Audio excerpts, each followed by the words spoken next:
হরে কৃষ্ণ, রাধে রাধে, জয় গীতা। তো গীতা পাঠের আজকে আমি শ্লোক নাম্বার 21 ও 22 এই দুটি শ্লোক পাঠ করে শোনাচ্ছি। আগে বলেছি, এখন বলবো, গীতা সকলে পাঠ করার চেষ্টা করুন, গীতা সকলে পড়ুন। দিনে একটি বার হলেও কিন্তু গীতা পড়ার অভ্যেসটা আপনারা গড়ে তুলুন। একটি শ্লোক হোক বা দুটি শ্লোক হোক, আপনারা অবশ্যই পড়বেন। দুটি শ্লোক পড়তে পারলে খুবই ভালো হয়, না হলে সময়ের অভাব থাকলে একটি করে পড়বেন, মেকআপ দিয়ে নেবেন। পরের দিন আমার দুটো বা তিনটে করে আপনারা করতে পারবেন, অসুবিধা নেই। আর গীতা যেখানে যাবে সেখানে সঙ্গে রাখবেন, অবশ্যই আপনাদের সবই শুভ শুভ অর্থাৎ ভালো হবে। তো জয় গীতা বলে আমি শুরু করছি আজকে 21 নম্বর ও 22 নম্বর শ্লোক। তো প্রথমে আমি 21 নম্বর যে অর্জুন উপাচ, এখানে অর্জুনের কথা, এখানে যে সেনেরু ভয়ে মূর্ধ রথং স্থাপনেও মেহুচ্যুত যাব দে তানি নিরেক্ষেহং যুদ্ধ কামন বস্তি তান কৈময়াজ সহ যুদ্ধ ব্যামস্মিন রণসমুদ্রমে। সংস্কৃত যেহেতু যে এগুলো কথা আর কি, মানে উচ্চারণ, তো অনেক একটু সমস্যা হতে পারে, কিছু মনে করবেন না। যাই হোক, আমি যেহেতু বাংলাটার তাৎপর্য এবং অনুবাদ করে শোনাচ্ছি, অনেকে বাংলাটাই পড়ে আর কি, সংস্কৃত পড়ে না অনেকে, সংস্কৃত উচ্চারণ যেহেতু কঠিন আর কি। তো যাই হোক, আমি তাও আপনাদের পড়ে শোনাচ্ছি, চেষ্টা করছি আমি যতটা পারি, কারণ সংস্কৃত সাবজেক্ট ছিল আমার এক সময় আর কি। তো যার জন্য যতটা পারি আমি শোনাচ্ছি, আর বাকি যে অনুবাদ আর তাৎপর্য সেটা বাংলায় আমি পড়ে শোনাচ্ছি, শুনতে থাকুন। এর অনুবাদ হলো, অর্জুন বললেন যে, হে অচ্যুত, তুমি উভয় পক্ষের সৈন্যদের মাঝখানে আমার রথ স্থাপন করো, যাতে আমি দেখতে পারি যুদ্ধ করার অভিলাষী হয়ে কারা এখানে এসেছে এবং এই মহাসংগ্রামে আমাকে কাদের সঙ্গে যুদ্ধ করতে হবে। তাৎপর্য হলো, যদিও শ্রীকৃষ্ণ স্বয়ং যে পরমেশ্বর ভগবান, তবুও তিনি তার অহৈতুকী যে কৃপার বশে তার প্রিয় সখার সেবায় নিয়োজিত হয়েছিলেন। ভক্তের প্রতি করুণা প্রদর্শনে ভগবান কখনো চ্যুত হন না, তাই তাকে এখানে অচ্যুত বলে যে সম্ভাষণ করা হয়েছে। অর্জুনের রথের সারথি হবার ফলে তাকে অর্জুনের আদেশ অনুযায়ী কাজ করতে হয়েছিল, এবং যেহেতু তা করতে তিনি কুণ্ঠিত হননি, তাই তাকে অচ্যুত বলে সম্বোধন করা হয়েছে। যদিও তিনি তার ভক্তের রথের সারথি হয়েছিলেন, তবুও তিনি তার পরম পদ থেকে চ্যুত হননি। সকল অবস্থাতেই তিনি পরমেশ্বর যে ভগবান বা সমস্ত ইন্দ্রিয়ের অধীশ্বর ঋষিকেশ ভগবানের সঙ্গে তার ভক্তের সম্পর্ক অত্যন্তই মধুর ও অপ্রাকৃতিক।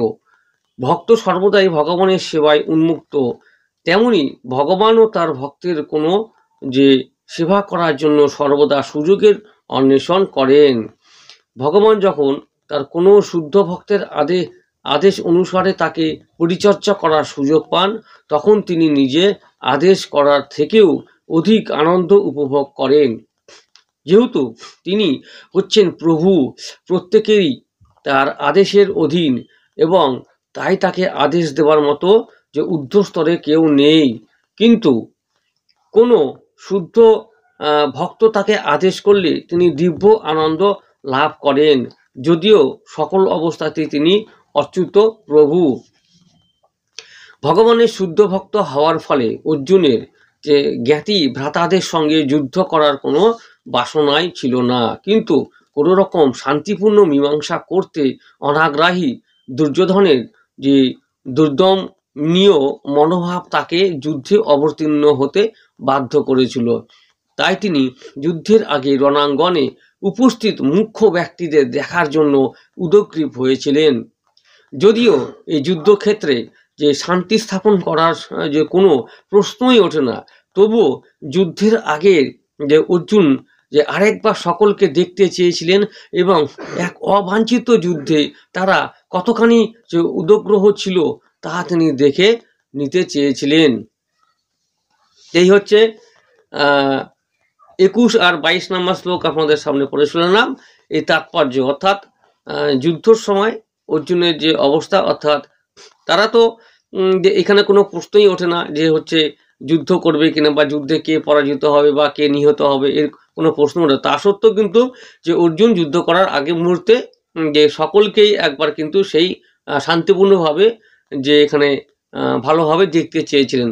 যে কারণ তার আগে কিন্তু এর যে আগের পর্যায়গুলো ছিল, শ্লোকগুলো, সেখানেও কিন্তু ছিল যে অর্জুন নিজের ইচ্ছা থেকে যুদ্ধ করতে চাননি, কিন্তু কি শ্রীকৃষ্ণ যখন উপদেশ বা যখন বুঝিয়ে দিলেন, সে তো আগে থেকেই তাদেরকে মেরে রেখেছে।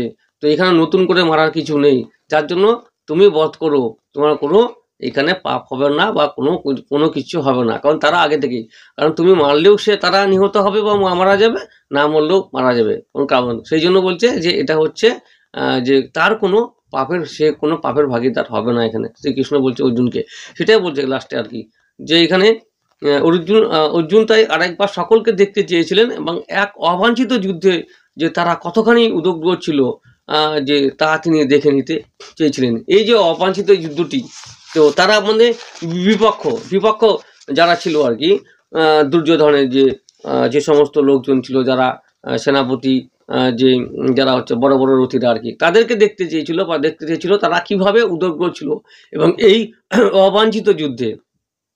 কারণ হচ্ছে তারা তো পরস্পরের হচ্ছে আত্মীয়, তো সেই জন্যই কিন্তু অর্জুনের সেই যুদ্ধ করার কিন্তু প্রথম থেকে ইচ্ছা ছিল না, কিন্তু যেহেতু শ্রীকৃষ্ণ আগে থেকেই সকলকেই হচ্ছে এখানে মেরে রেখেছে, তো যার জন্য যখন সে হচ্ছে তার দিব্য যে অর্থাৎ সেই দর্শন হচ্ছে প্রভুর হচ্ছে, যখন শ্রীহরি বিষ্ণু অর্থাৎ তার যে বিভিন্ন যে অবতারের যে দর্শন সে প্রাপ্ত হলো, তখনই কিন্তু সবকিছু বুঝে গেল যে হ্যাঁ ঠিক, তো এটাই হচ্ছে সত্য। এই জন্য তারপরে কিন্তু সে কিন্তু যুদ্ধে কিন্তু অবতীর্ণ হয়েছিল এইখানে, সেই জন্য এই কথাগুলো এখানে বলা হয়েছে আর কি। যাই হোক, তো জয় গীতা।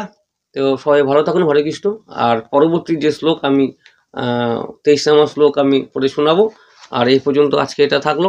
আর আপনারা অবশ্যই অভ্যেস করুন গীতা পড়ানো, গীতা অবশ্যই পড়ার চেষ্টা করুন। গীতা যদি বা আপনারা না পড়তে চান, আমার এই শ্লোকগুলো পড়বেন প্রত্যেক দিন একটিবার, যে কোনো এক সময় আপনারা AKB ভজন কীর্তন যে ইউটিউব চ্যানেল আছে সেটি আপনারা অন করবেন এবং দেখবেন পাঠগুলো আমার প্রতিনিয়ত আছে, একটা করে আপনারা কিন্তু পাঠ কিন্তু শুনতে থাকবেন। শুনলেও কিন্তু কান দিয়ে অর্থাৎ শ্রবণ করলেও কিন্তু সেই একই ফললাভ হবে। আমি তো পড়ছি এবং আমার যে পড়াগুলো আপনারা শুনছেন সেটা একই ফললাভ হবে। তো হরে কৃষ্ণ, সবাই ভালো থাকুন। আর অবশ্যই গীতাকে আশ্রয় করে চলুন, কারণ এই কলিযুগে একমাত্র হরিরাম ছাড়া কোনো গতি নাই। সেই জন্য 4 যুগের যে নাম এর আগে বলেছিলাম, সে 4 যুগের যে নামের যে লাস্ট অর্থাৎ সেখানে কিন্তু বলা আছে যে কলিযুগে হরিনাম ছাড়া কোনো গতি নেই। সেই জন্য বলা হচ্ছে যে আগের থেকে জায়গা করে রাখতে বলে সেই কৃষ্ণ সকলকেই কিন্তু তার কৃপা লাভ অবশ্যই করবে আর কি। হরে কৃষ্ণ, রাধে রাধে, সবাই ভালো থাকুন। আর পরবর্তী যে আমার যে শ্লোক অর্থাৎ যে হচ্ছে অধ্যায়, সেটা পাওয়ার অপেক্ষা থাকুন। আজকের জন্য এতটুকুই। হরে কৃষ্ণ।